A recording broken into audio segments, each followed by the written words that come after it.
મહામુક્તરાજ જોગી સ્વામીની આજે પાવન પુણ્ય સ્મૃતિ નિમિત્તે આપ સૌ વાલા ભક્તોને હૈયાના હેતથી જય સ્વામિનારાયણ.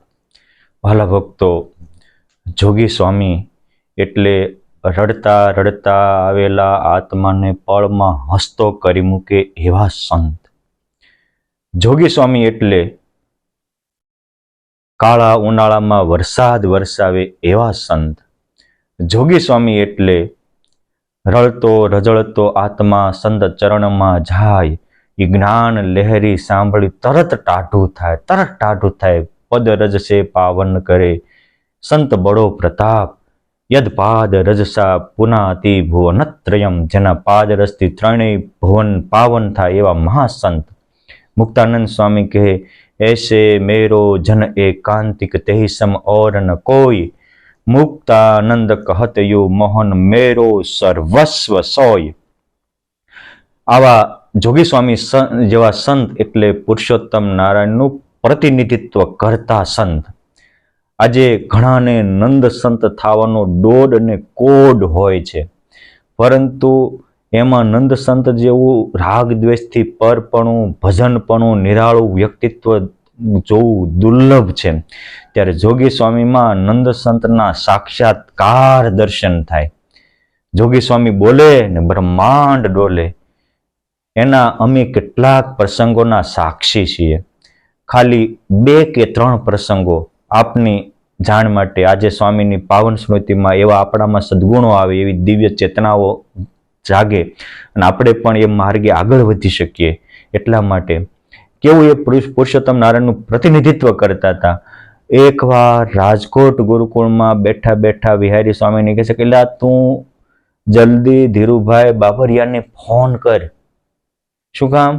કે એની બિઝનેસ ઉપર ફેક્ટરી છે અને એના ઘરે આગ લાગી છે અને એનો દીકરો નાનો હળગી જાય છે. બેઠા છે અહીંયા રાજકોટમાં અને દુનિયાની ઓલી પાર અમેરિકામાં હું અત્યારે ઘટના ઘટી છે અહીં બેઠા બેઠા જોવે છે.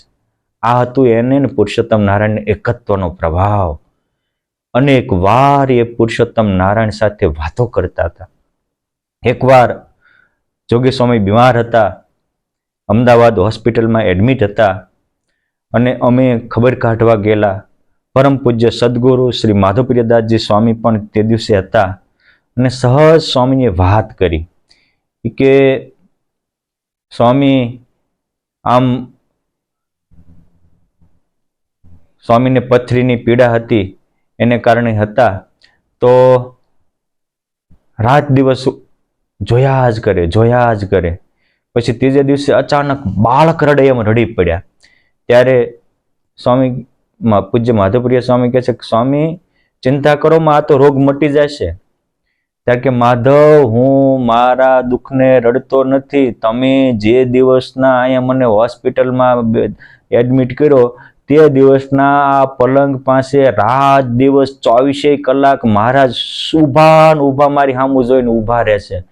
હું કહું છું કે મહારાજ થોડી વાર જમવા જાઓ, થોડી વાર આરામ કરો, પણ મારો મહારાજ ઠાક્યા છે એનું મને મહારાજના દુઃખે હું રડું છું, મારા દુઃખે નથી રડતો. આ હતી ભગવાનની અને એમની વ્યક્તિગત એકાંતની ગોષ્ઠી. આ હતી પુરુષોત્તમ નારાયણની એમની સાથે પ્રીતિ. કોક સાધુ હોય એને ક્યારેક ભગવાન દર્શન દેતા હોય એ વસ્તુ અલગ છે, પણ જોગી સ્વામી એવા હતા કે એના દર્શન કરવા પુરુષોત્તમ નારાયણ આવતા હતા. જેમ ભેરુ બની ભગવાન શામળિયો નિત રમવા આવે, ગોપાળાનંદ સ્વામી સાથે ભેરુ બનીને ભગવાન આવતા હતા, એમ જોગી સ્વામી સાથે પણ ગોષ્ઠી માણવા પુરુષોત્તમ નારાયણ રાત્યો આવતા હતા. મોખાવાડ ગામના મોકુભા દરબાર એમના ધર્મપત્નીને પ્રસૂતિ પ્રસંગે અચાનક રાજકોટ દવાખાનામાં એડમિટ કર્યા અને મૃત બાળક જન્મ્યું. એમની માતા પણ નાજુક પરિસ્થિતિમાં હતા. તરત જ મોકુભાના કહેવાથી રાજુભાઈ આવી જોગી સ્વામી ત્યાં ગુરુકુળમાં આજે સ્વામીનું આસન છે ત્યાં માળા કરતા હતા અને પૂજામાં બેઠા હતા. આવીને આ રાજુભાઈ કહે છે કે સ્વામી હું આપણા માખાવાડના મોકુબા બાપુ છે ને, હા એમને ત્યાં સંતાનનો જન્મ થયો, સંતાન તો મૃત જન્મ્યું છે, પરંતુ એની બા પણ બચે એવી નથી. માટે સ્વામી કાંઈક કૃપા કરો. અરે એમ કાંઈ જન્મેલું બાળક થોડું મરી જતું હશે? પોતે પૂજામાં કરતા હતા ત્યારે પુરુષોત્તમ નારાયણનું બખ્તરની પ્રસાદીની કડજુ એની પૂજામાં હતી. એ પુરુષોત્તમ નારાયણના બખ્તર વાળું પાણી પ્રસાદીનું કરી અને કહે છે કે લે આ જઈ અને બાળકના મોઢામાં મૂકજે, અને એ બાળક જીવતો થાય. આ પુરુષોત્તમ નારાયણના પ્રસાદીના બખ્તરના પાણીએ જીવો, માટે એનું બખ્તરશી નામ રાખજો. અને આ બખ્તરશી બાપુને રાજકોટ ગુરુકુળમાં અત્યારે પણ દર હરિજયંતી એકાદશી આવે છે, હું મળેલો છું અને એમના મોઢેથી પણ આ વાત મેં સાંભળેલી છે. આ કહેતા હતા ને કહેતીની વાત નથી. આપ પણ મોખાવાડ જઈ અને બખ્તરશી બાપુને મળી શકો છો કે એને જીવન દાન આપનારા જોગી સ્વામી હતા. આ મળદા બેઠા કરે એવા હતા. અને આવા મળદા બેઠા કરે એવા સ્વામિનારાયણ સંપ્રદાયમાં એક નહીં અસંખ્ય સાધુ થયા. તોય અમે એને સંત જ કહીએ છીએ, ભગવાન નથી કહેતા. પરંતુ એ જેની ઉપાસનાથી આવી સ્થિતિને પામ્યા માટે અમે સ્વામિનારાયણને ભગવાન કહીએ છીએ. આ સંતને પુરુષોત્તમ નારાયણે જે સામર્થ્ય, ગોપાળાનંદ સ્વામી એટલે બોલે ને બ્રહ્માંડો ડોલાવે, સંકલ્પ કરે ને સૃષ્ટિ ફરે, સંકલ્પ કરે તો ગ્રહણની ગતિઓ અટકે, સંકલ્પ કરે તો પેટલાદમાં પ્રકાંડ પંડિતોને રૂવાડે રૂવાડે બ્રહ્માંડો દેખાય. તો પણ અમે ગોપાળાનંદ સ્વામીને સંત જ કહીએ છીએ. આજે પણ કરોડોના કષ્ટ કાપતા કષ્ટભંજન દેવી ગોપાળાનંદ સ્વામીના થાપેલા મૂર્તિમાન જીવતો જાગતો દસ્તાવેજો પુરાવો, તો પણ અમે ગોપાળાનંદ સ્વામી સંત જ કહીએ છીએ. પરંતુ એને જેને પુરુષોત્તમ નારાયણ તરીકે ઉપાસ્યા છે, થાપ્યા છે, એટલે અમે સ્વામિનારાયણને ભગવાન કહીએ છીએ. આજે ઘણાને એવું થાય છે કે તમે સ્વામિનારાયણને સંત કહો. અરે બાપા, તમે જેને સંત કહો છો ને એવું બધું તો એની પાસે 500 પરમહંસોમાં દૈવત હતું, અને આજે એની હાથ પેઢી સુધી અકબંધ હાલ્યું આવ્યું છે. આ હતા જોગી સ્વામી.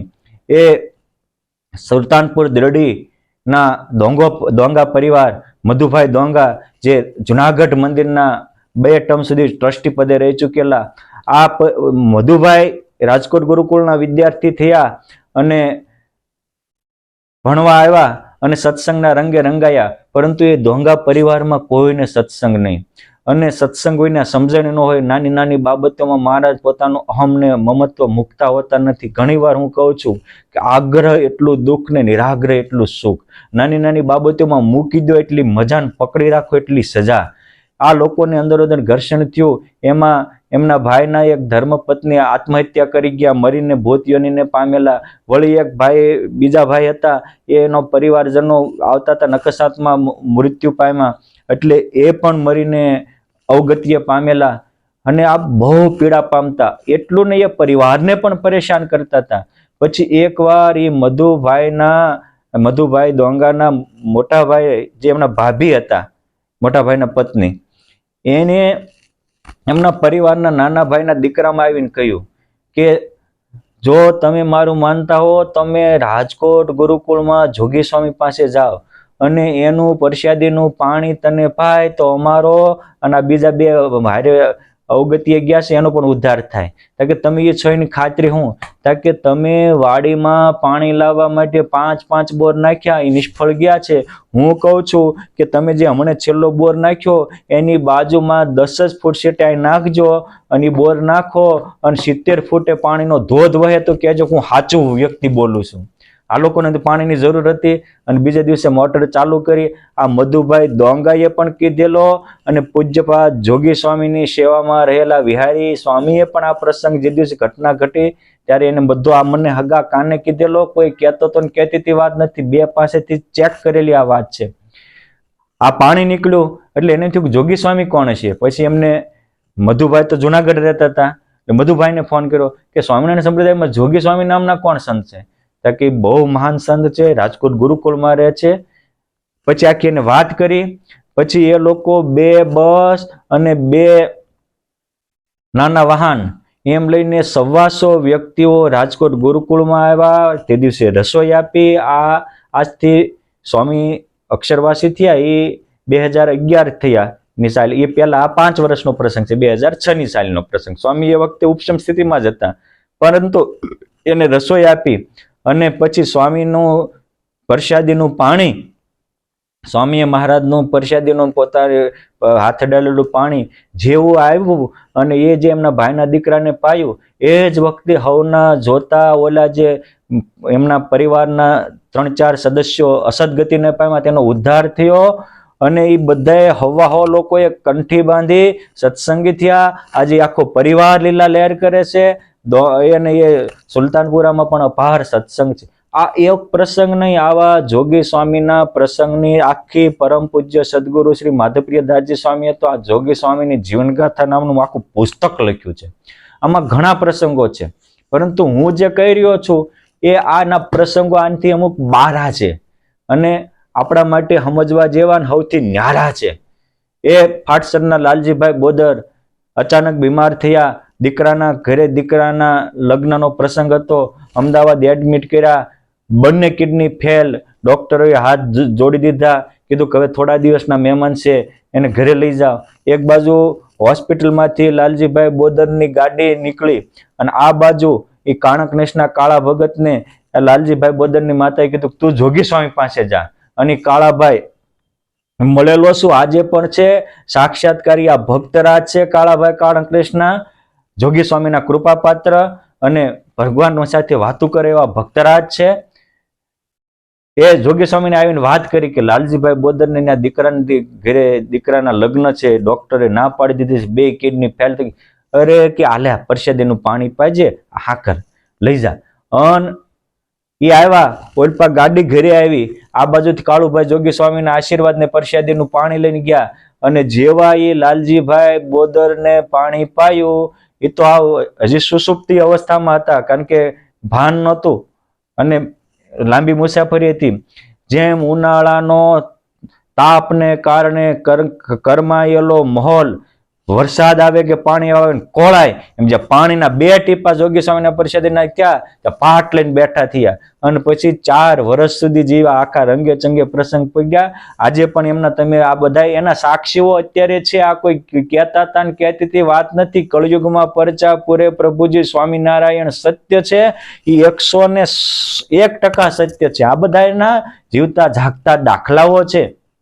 અમે જ્યારે રાજકોટ ગુરુકુળનો રજત જયંતિ મહોત્સવ હતો અને અમે અમારા ગુરુજી સાથે કુંડળથી ત્યાં ગયેલા અને એક બસ હતી, 2 બસો હતી અને અમે સંતો પણ હતા અને જોગી સ્વામી ત્યાં ગુરુકુળની પાછળ બદામ નીચે બેઠા બેઠા માળા કરતા હતા. અમે દંડવટ કર્યા અને સ્વામી એક આપણે મીઠાઈની કોથળી હોય એવી કોથળીમાંથી થોડીક હાકર હતી તે મુઠ્ઠી ભરીને આપવા માંડ્યા. ત્યારે અમારા ગુરુજીએ એવું કહ્યું કે સ્વામી આ બધા ઝાઝા ભક્તો છે, હાકર બહુ ન આપતા.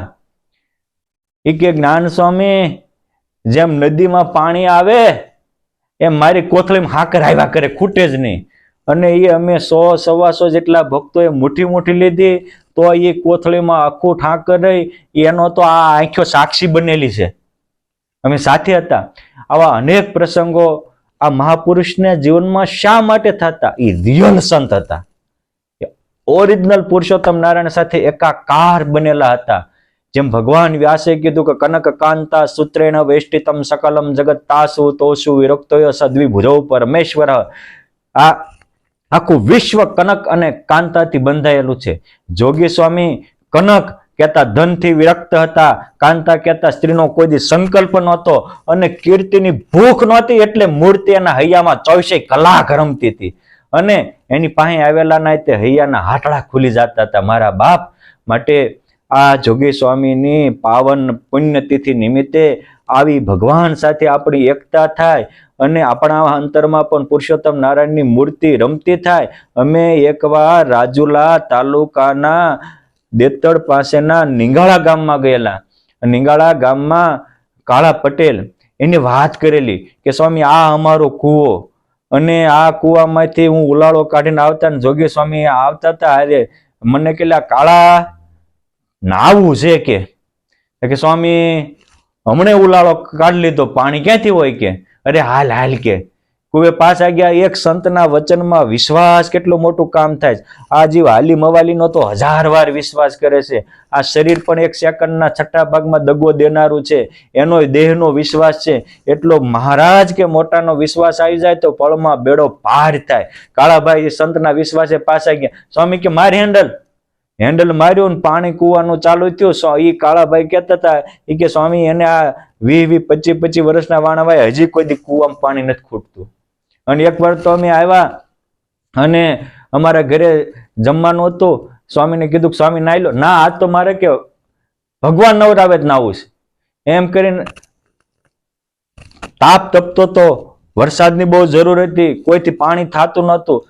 ભાદરવામાં અગાસી ઉપર જઈને બેઠા અને આમ પુરુષોત્તમ નારાયણ ચેતના એક કરી ત્યાં તો એક આમથી વાદળી આવી, એક આમથી વાદળી આવી અને વર્ષોથી છૂટી પડેલી 2 બેનપણીઓ જેમાં ભેટી પડે ને આંખમાંથી આંસુની ધારા થાય એમ હામે લઈને ધારે વરસાદ વરસ્યો. સ્નાન કર્યું પછી નીચે ઉતર્યા. આ પુરુષોત્તમ નારાયણ સાથે જયારે વૃત્તિઓની એકતા થાય ત્યારે આખી બ્રહ્માંડની ચેતનાઓ એને વશ થઈ જાય છે. આ જોગી સ્વામીને પુરુષોત્તમ નારાયણ સાથે તમામ ચેતનાઓ એકાકાર હતી. એટલે અખંડ ભગવત પરાયણ પૂજ્યપાદ જોગી સ્વામી આજે વિશેષણ છે એ 100% સત્ય છે. અને જ્યારે જોગી સ્વામીના અંતિમ સંસ્કાર હતા એ વખતે પણ અમારા સદભાગ્યે અમે ત્યાં ગયા હતા. અને આજે ભારતના માનનીય યશસ્વી પ્રધાનમંત્રી શ્રી નરેન્દ્રભાઈ મોદી એ વખતે ગુજરાતના સીએમ હતા અને આવ્યા હતા. અને એને એ પ્રવચન કરેલું કે કોઈ એમ કે છે કે સંત કેવા હોય એના જીવતા જાગતા પૂરા હોય તો આ જોગી સ્વામી છે. આ કે બુદ્ધિથી પરેની વાત છે, વિજ્ઞાનથી પરેની વાત છે. શું કામ? તો કે સ્વામી ધામમાં ગયા એને 3 દિવસ થયા પણ આ તમે જુઓ કે જે જાણે ચેતના એમાં રમતી હોય એનું દિવ્ય એની તેજની પ્રભા જુઓ. એ સ્વામીના 3જે દિવસે સ્વામીના પાર્થિવ શરીરનું દર્શન કરીને પણ મોદી સાહેબ ગદગદિત થઈ ગયા હતા. અને એને એ પુરાવો આપ્યો હતો કે નકર માણસનું તો આ શરીરમાંથી ચેતના જાય એટલે બીજે 3જે દિવસે શું શરીરની દિશા થાય એના હું તમે બધા સાક્ષી હતા. ત્યારે જોગી સ્વામીના અંતિમ સંસ્કાર 4થે દિવસે કર્યા હતા. અને તો પણ એક દોરાવાય નહીં, ફેર નહીં. એનું શરીર જાણે કે હમણે બોલશે. આ જોઈને મોદી સાહેબ પણ પ્રભાવિત થયા હતા. એવા જોગી સ્વામીના આજે પુણ્ય સ્મૃતિ નિમિત્તે એમના પાવન ચરણોમાં લાખો વંદન. જોગી સ્વામીની સેવા કરનારા જે કોઈ શ્રી વલ્લભ સ્વામી કે વિહારી સ્વામી કે જે કોઈ મોટા સંતો છે એમને પણ લાખો વંદન. જોગી સ્વામીની જીવન ગાથા લખનારા પરમ પૂજ્ય સદગુરુ શ્રી માધવપ્રિયદાસજી સ્વામીને પણ ખૂબ વંદન. અને સ્વામી જેવા મારામાં સદગુણો આવે એવી પ્રાર્થના સાથે અસ્તુ. ધન્યવાદ. જય શ્રી સ્વામિનારાયણ.